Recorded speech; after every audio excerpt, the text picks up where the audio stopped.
ಬಟ್ರೆ ಆಯ್ತು ಅಷ್ಟೇ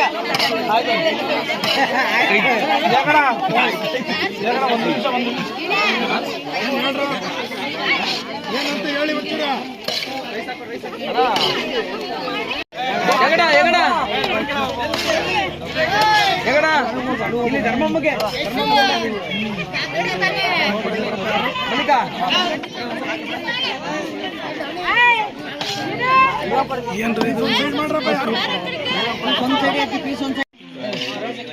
ಇವತ್ತಿನ ದಿನ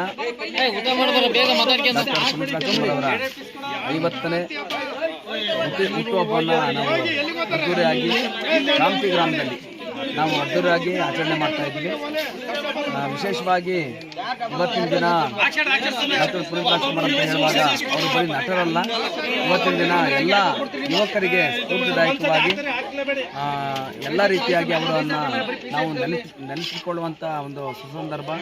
ಯಾಕೆಂದರೆ ಎಲ್ಲ ಹುಟ್ಟಿದಬ್ಬವನ್ನು ಇವತ್ತಿನ ದಿನ ನಮ್ಮ ರಾಜ್ಯಾದ್ಯಂತನೂ ಕೂಡ ಇವತ್ತು ಹುಟ್ಟಿದಬ್ಬವನ್ನು ಆಚರಣೆ ಮಾಡುವಂಥ ಒಂದು ವಿಷಯ ಅಂತ ಹೇಳುವಾಗ ಅವರು ಬರೀ ನಟರಲ್ಲ, ಎಲ್ಲ ರೀತಿಯಾಗಿ ಸಮಾಜಕಾರಿಯಾಗಿರ್ಬೋದು, ವಿಶೇಷವಾಗಿ ಎಲ್ಲ ರೀತಿಯಾಗಿ ಅವರು ಒಳ್ಳೆ ಕಾರ್ಯಗಳನ್ನು ಮಾಡಿದ್ದಾರೆ. ಸ್ಫೂರ್ತಿ ಅನ್ಸ ನಿಮಗೆ ಈಗ ಸ್ಫೂರ್ತಿ ಅಂತ ಹೇಳುವಾಗ ಅವರನ್ನ ಸಿನಿಮಾ ಮಾತ್ರ ಅಲ್ಲ, ಎಲ್ಲ ರೀತಿ ಅಂದರೆ ವಿಶೇಷವಾಗಿ ಅವರೊಂದು ಸಿನಿಮಾಗಳನ್ನು ನೋಡುವಾಗ ನಾವು ಅವ್ರ ಸಿನಿಮಾಗಳಲ್ಲಿ ಒಂದೊಂದು ವಿಶೇಷವಾಗಿ ಎಲ್ಲ ವಿಶೇಷವಾದ ಪಾತ್ರ ಅನ್ನೋದಕ್ಕಿಂತಲೂ ಕೂಡ ಎಲ್ಲ ಸಿನಿಮಾಗಳಲ್ಲೂ ಕೂಡ ಒಂದೊಂದು ಸಂದೇಶ ಇರ್ತದೆ. ಅದಕ್ಕಿಂತಲೂ ಕೂಡ ಒಂದು ಸಮಾಜಕ್ಕೆ ಅವರು ಇವತ್ತು ಒಳ್ಳೇದು ಮಾಡಿದ್ದಾರೆ ಎಲ್ಲ ರೀತಿಯಾಗಿ. ಅಂದರೆ ಅನಾಥಾಶ್ರಮ ಆಗಿರ್ಬೋದು, ಎಲ್ಲ ರೀತಿಯಾಗಿ ಅವರು ಒಳ್ಳೇದು ಮಾಡಿದ್ದಾರೆ. ಅದೇ ರೀತಿಯಾಗಿ ಇವತ್ತು ಹುಟ್ಟಿದಬ್ಬವನ್ನು ನಾವು ಆಚರಣೆ ಮಾಡ್ತಾಯಿದ್ದೇವೆ. 50ನೇ ವರ್ಷದ ಅಂತ ಇರ್ಬೋದು. ಅವರು ಕಾಂತಿ ಗ್ರಾಮದಲ್ಲೇ ಮಾಡ್ತಿದ್ದೀವಿ, ವಿಶೇಷವಾಗಿ ಮಾಡ್ತಿದ್ದೀವಿ.